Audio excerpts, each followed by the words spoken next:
नमस्कार दर्शकों, लोकसभा टीवी पर आप सभी का बहुत बहुत स्वागत है। मैं दिलीप जगवानी। आइए खबरों का सिलसिला शुरू करते हैं हेडलाइंस के साथ।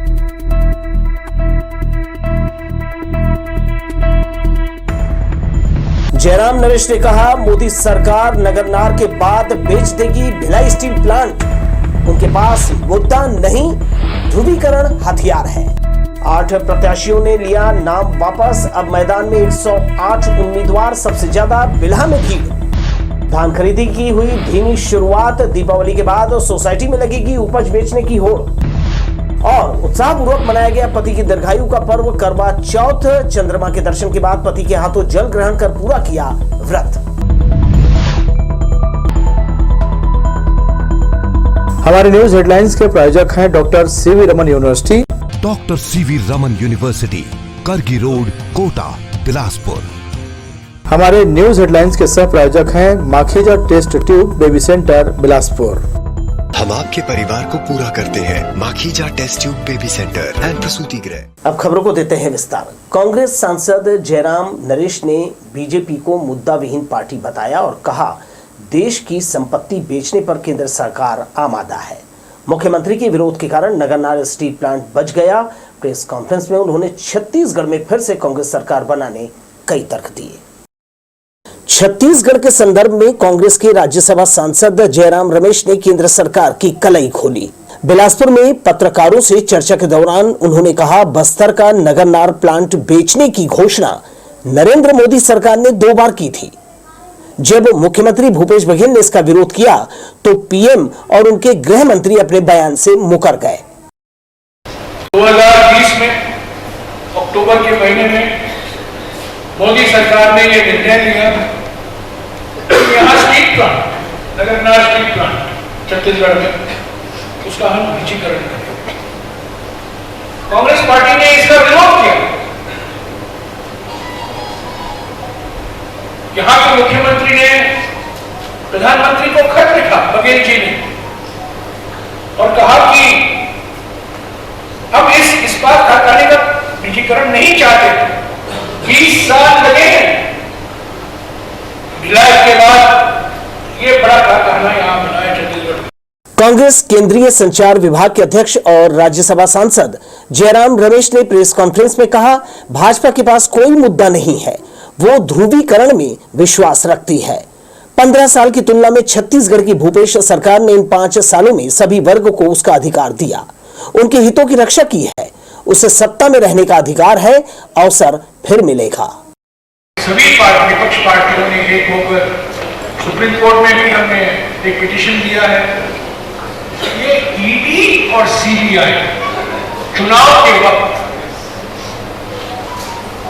अचानक एक्टिव हो जाते हैं, सक्रिय हो जाते हैं। उस बैठ पे क्या और स्वागत नहीं करते हैं, इनका जवाब दें, आपका सवाल नहीं।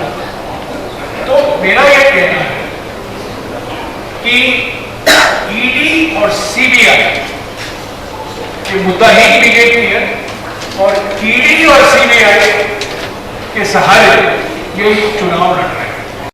जनता के बीच फैलाया जा रहा भ्रम दूर करते हुए उन्होंने कहा, केंद्र की मोदी सरकार छत्तीसगढ़ के लिए धान का समर्थन मूल्य तय करती है, तब भूपेश सरकार ने किसानों को इससे बढ़कर दिया। धान खरीदी राज्य सरकारें करती है, ना कि केंद्र सरकार।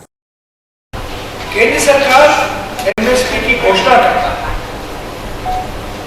धान की, गेहूं, 23 ऐसे खाद्य पदार्थ है जहां एमएसपी की घोषणा केंद्र सरकार करती है, पर खरीदता कौन है?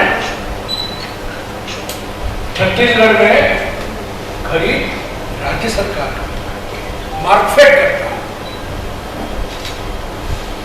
केंद्र सरकार खरीदता नहीं है, सिर्फ घोषणा करता कि एमएसपी धान के लिए 2100 या 2200 प्रति। जयराम रमेश ने आरोप लगाया, ईडी और सीबीआई के बूते भाजपा प्रदेश में चुनाव जीतने की फिराक में है।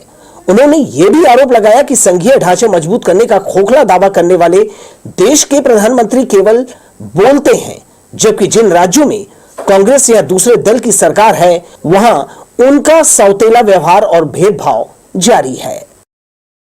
कैमरामैन राजा खान के साथ दिलीप जगवानी, लोकसभा टीवी, बिलासपुर। बिलासपुर में चुनाव प्रचार अभियान जोर पकड़ने लगा है। सभा रैली से पहले कांग्रेस उम्मीदवार शैलेश पांडे वार्डों का दौरा कर जनसंपर्क में जुटे हैं। गुरुवार को टिकरापारा में जनसंपर्क अभियान चलाया, जिसमें क्षेत्र के पार्षद जुगल किशोर गोयल के अलावा सैकड़ों की संख्या में पार्टी कार्यकर्ता साथ रहे। बिलासपुर से कांग्रेस उम्मीदवार शैलेश पांडे ने कहा, मूलभूत आवश्यकताओं के लिए जनता को मांग करने की जरूरत नहीं है। जनप्रतिनिधि होने के नाते उनकी समस्याओं को दूर करना हमारी जिम्मेदारी है। भूपेश सरकार ने योजनाएं चलाकर जन कार्यों का सरलीकरण किया है। घर घर पहुंचे कांग्रेस उम्मीदवार का नागरिकों ने स्वागत कर जीत का विश्वास दिलाया। बिलासपुर की सम्मानित जनता ने जिम्मेदारी दी थी, उसी भरोसे और विश्वास के साथ पूरे 5 साल काम किया, उनकी सेवा करी, शहर का विकास किया, शहर के हर वर्ग का विकास किया, समाजों को जमीनें आवंटित करी, समाजों को राशि आवंटित कर अनुदान दिए, जिससे नए भवन बन सके, समाजों का विकास हो। सभी समाजों का विकास हम लोगों ने किया। इसके अलावा हम लोग रोज काम कर रहे हैं, आज पब्लिक से मिलने आते हैं, लगातार जीवंत रूप से संपर्क है पूरे वार्ड से। हमारे जुगल गोयल जी का वार्ड है। इधर औचक निरीक्षण में पहुंचे संभागीय शिक्षा अधिकारी ने लाजपत राय मिडिल स्कूल में चल रहे भर्राशाही और मनमानी के लिए बीओ रघुवीर सिंह राठौर को जमकर फटकार लगाई और कहा, उनकी लापरवाही के कारण बच्चों की पढ़ाई प्रभावित हो रही है। संभागीय संयुक्त संचालक रामायण आदित्य और सहायक संचालक प्रशांत राय को निरीक्षण में यहां केवल 26 बच्चे उपस्थित दिखे, जबकि दर्ज संख्या 100 से अधिक है। मुन्नूलाल शुक्ला और गोड़पारा स्कूल से शिफ्ट प्राइमरी और मिडिल स्कूल के अलावा यहां पहले से पढ़ने वाले सभी 100 से अधिक बच्चों के बैठने की जगह की कमी से 2 क्लास एक साथ लग रही है। दस्तावेज जांच में खर्च के लिए मिली राशि और मध्याह्न भोजन में गड़बड़ी पाई है। मौके पर तलब कर जिला शिक्षा अधिकारी और बीओ राठौर से संभागीय अधिकारी ने जवाब मांगा। उन्होंने कहा कि अनियमितता पाई है, जांच कर दोषियों के खिलाफ कार्यवाही करेंगे। हम लोग को भी अलग अलग माध्यम से सूचना मिली थी, स्कूल में अव्यवस्था बहुत है। आज अचानक कस्बे का निरीक्षण करके देखा है और वास्तव में सुधार की आवश्यकता है, इसलिए जिला स्तर के और विकासखंड स्तर के अधिकारियों को यहाँ पर बुलाया गया है और उम्मीद करते हैं कि सम्मिलित करके कोई निराकरण निकालेंगे। अभिभावक अपने बच्चों की यहाँ एजुकेशन को लेकर के काफ़ी निराश हुए हैं, ये कैसे दूर होगा? आगे पढ़ाई की व्यवस्था देखते हैं, पढ़ाई जब ठीक होगी तो फिर अभिभावकों को संतुष्टि मिलेगी। आज की आपने क्या स्थिति पाई है? आज तो संतोषजनक नहीं है, आगे फिर रिपोर्ट डिटेल में बनाएंगे। तो कुछ ऐसा लग रहा है कि नोटिस देने की आवश्यकता पड़ेगी, कार्रवाई भी करेंगे, आवश्यकता पड़ेगी।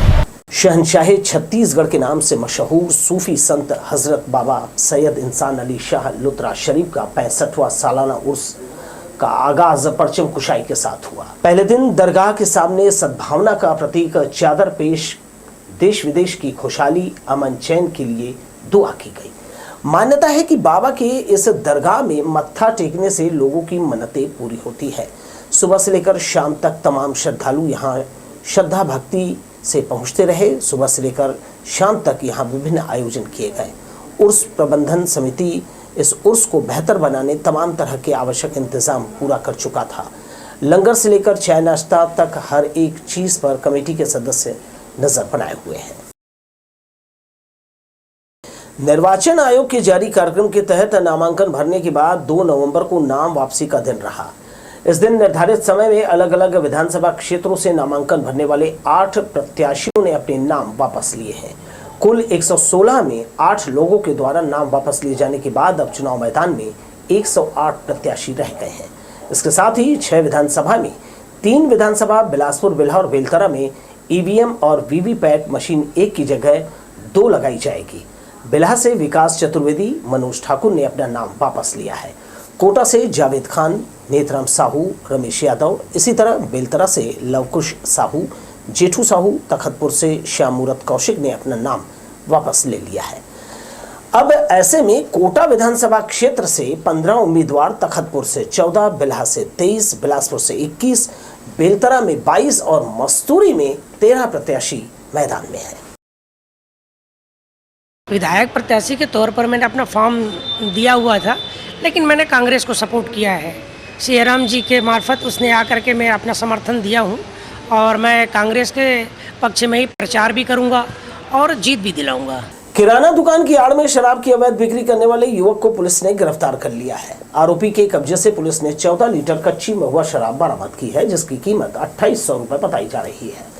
पुलिस की गिरफ्त में आया युवक परमानंद मेरसा सेवार गांव का रहने वाला है। चकरभाटा पुलिस शराब के मामले में लगातार कार्यवाही कर रही है। ऐसे में संदिग्ध लोगों पर नजर बनाए हुए है। आरोपी युवक के खिलाफ आबकारी एक्ट के तहत कार्यवाही की गई है।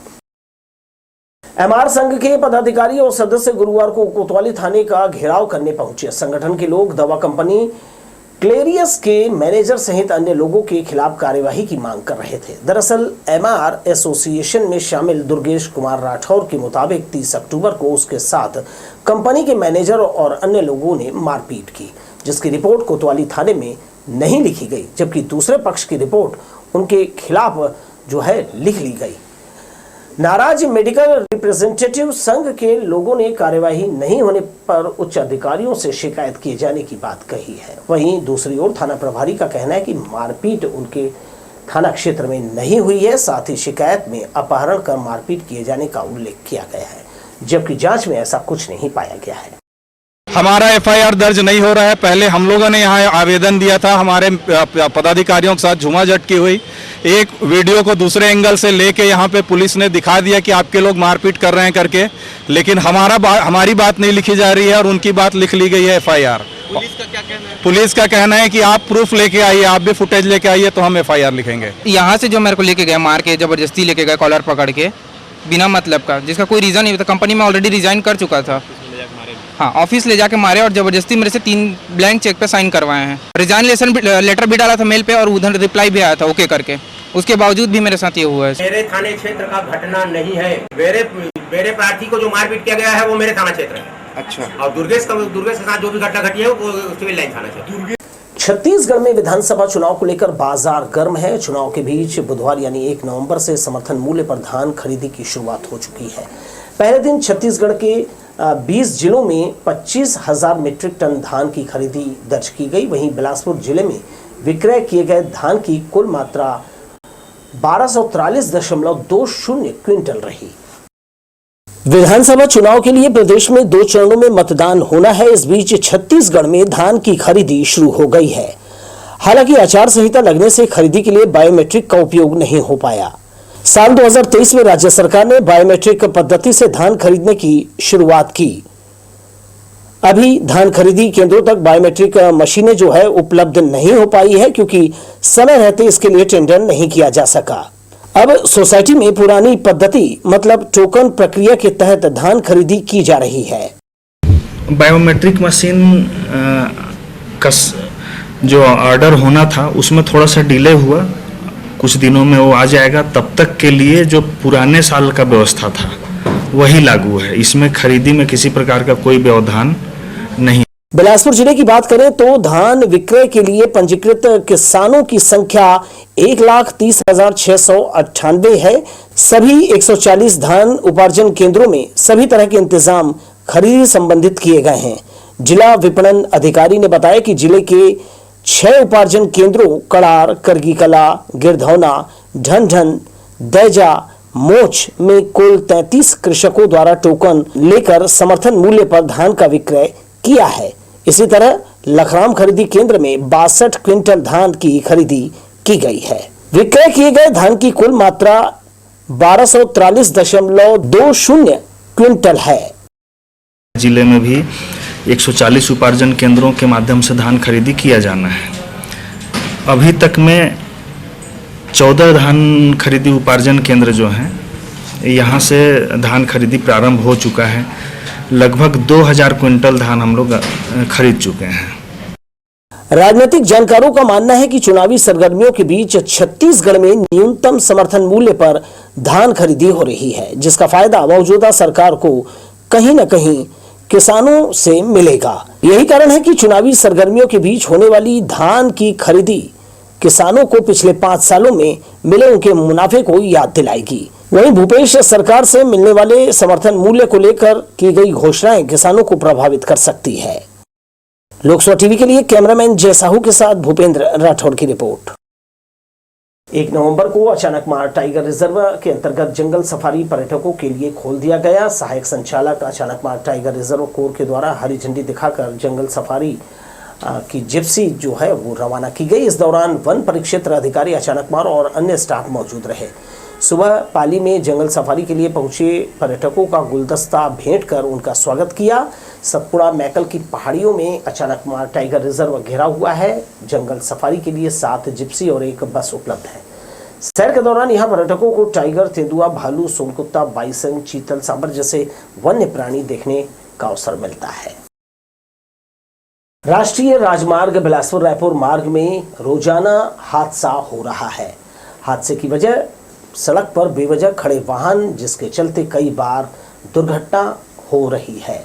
ऐसे हादसों को रोकने हेली पुलिस क्षेत्र में पेट्रोलिंग कर रही है और सड़क किनारे खड़े वाहनों पर चालानी कार्यवाही की जा रही है। ऐसे ही मामले में पुलिस ने 2 ट्रेलर चालकों के खिलाफ मोटर व्हीकल एक्ट के तहत कार्यवाही की है। आइए हेडलाइंस पर एक नजर।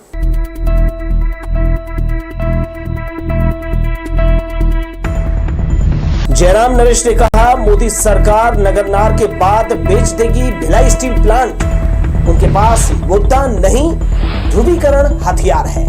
8 प्रत्याशियों ने लिया नाम वापस। अब मैदान में 108 उम्मीदवार, सबसे ज्यादा बिल्हा में भीड़। धान खरीदी की हुई धीमी शुरुआत। दीपावली के बाद सोसाइटी में लगेगी उपज बेचने की होड़। और उत्साहपूर्वक मनाया गया पति की दीर्घायु का पर्व करवा चौथ। चंद्रमा के दर्शन के बाद पति के हाथों जल ग्रहण कर पूरा किया व्रत। हमारे न्यूज हेडलाइंस के प्रायोजक हैं doctor CV Raman university. Doctor CV Raman university, Kargi road, Kota, Bilaspur. हमारे न्यूज हेडलाइंस के सह प्रायोजक हैं Makhija test tube baby centre Bilaspur. हम आपके परिवार को पूरा करते हैं। Makhija test tube baby centre and प्रसूति गृह। ये थी हेडलाइंस। बढ़ते हैं खबरों में। कार्तिक मास की चतुर्थी को सुहागन महिलाओं ने करवा चौथ का व्रत रखकर पूजा संपन्न की। व्रत की शुरुआत सुबह सरगी के साथ हुई। दिन भर निर्जला व्रत रखा। शाम को चंद्रमा की जो है दर्शन और पति को चलनी से निहार कर उनके हाथों से जल ग्रहण किया और व्रत जो है इसके साथ पूर्ण किया।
पति की लंबी आयु के लिए सुहागिन महिलाएं हर वर्ष कार्तिक माह की चतुर्थी को 16 श्रृंगार कर करवा चौथ का व्रत रखती हैं। इस पर्व को लेकर महिलाओं में खासा उत्साह देखा जाता है। सप्ताह भर पूर्व से ही इस पूजा पर्व के लिए तैयारियां शुरू कर दी जाती हैं। करवा चौथ के दिन सुबह सरगी के साथ ही उनका निर्जला व्रत शुरू हो जाता है। महिलाएं दिन भर शिव पार्वती के साथ ही गणेश व कार्तिकेय का पूजन करती हैं। शाम को करवा की कथा सुनी जाती है। जैसे ही चंद्रमा के निकलने की खबर लगती है, सभी सुहागन महिलाएं चलनी में दीपक सजाकर उसकी ओर से चंद्रमा और पति के दर्शन करती हैं। उसके बाद अपने पति के हाथों से जल ग्रहण करने के बाद दिन भर के निर्जला व्रत को पूर्ण करती हैं। इस तरह सुबह से लेकर शाम तक अन्न त्याग कर महिलाएं अपने पति के लंबी आयु की कामना करते हुए पूजा पाठ में दिन व्यतीत करती हैं। कार्तिक मास के चतुर्थी को ये व्रत मनाते हैं। इस दिन क्या बोलते हैं, पति की लंबी आयु के लिए हम लोग सुबह से निर्जला व्रत रखते हैं और करवा भरते हैं और शाम को चांद का पूजा करके पति की लंबी आयु की कामना करते हैं। यह व्रत कार्तिक चतुर्थी को रखा जाता है। इस दिन महिलाएं और बहनें दिन भर निर्जला व्रत रखती हैं और जब शाम को चंद्रदेव निकलते हैं उसके बाद करवा भरकर और पति मतलब अर्घ देकर पति की पूजा कर यह व्रत थोड़ा पूर्ण किया जाता है। इससे पति की आयु दीर्घ होती है। गणेश जी की पूजा और करवा माता की पूजा करते हैं और चंद्रमा को अर्घ्य देकर हम लोग अपना व्रत अपने पति के हाथों से पानी पीकर अपना व्रत करते हैं। और मैं इस पवित्र त्यौहार के अवसर पर सभी स्त्रियों के सदा सुहागन होने की कामना करती हूँ। कार्तिक मास की चतुर्थी के दिन इस व्रत को किया जाता है। इस दिन सुहागनें अपने पति की दीर्घायु के लिए इस व्रत को करती हैं और शाम को चंद्रमा को अर्घ्य देने के बाद अपने पति के हाथों से जल ग्रहण करके व्रत पूरा करती है। इस पूजा पर्व में महिलाएं दुल्हन की तरह सजती हैं, 16 श्रृंगार करती हैं। रंग बिरंगी साड़ी, मांग में सिंदूर, माथे पर बिंदिया, सर पर लाल ओढ़नी, गले में हार और पाँव में चुटकी समेत तमाम तरह के श्रृंगार कर महिलाएं सज धज कर शाम को चंद्रमा के निकलने के बाद अपने पति को चलने की ओर से दीदार करती हैं। अधिकांश घरों की छत के ऊपर या फिर खुले आंगन में इस तरह का माहौल देखा जाता है। कई जगह पटाखे फोड़कर भी उत्साह मनाया जाता है। करवा चौथ दाम्पत्य जीवन में प्रेम, समर्पण और आस्था को प्रगाढ़ करने का अवसर माना जाता है। परंपरा के अनुसार कई पति भी व्रत रखकर अपने अटूट प्रेम का परिचय देते हैं। लोकसभा टीवी के लिए कैमरामैन प्रदीप भोई के साथ इरशाद अली, बिलासपुर।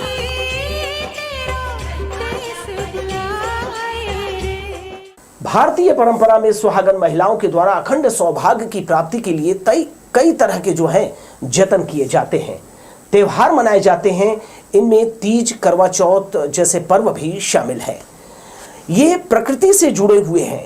करवा चौथ में चांद का बड़ा ही महत्व है। रतनपुर सहित आसपास के क्षेत्रों में सुहागन महिलाओं ने पर्व को जो है पूरे उत्साह के साथ मनाया।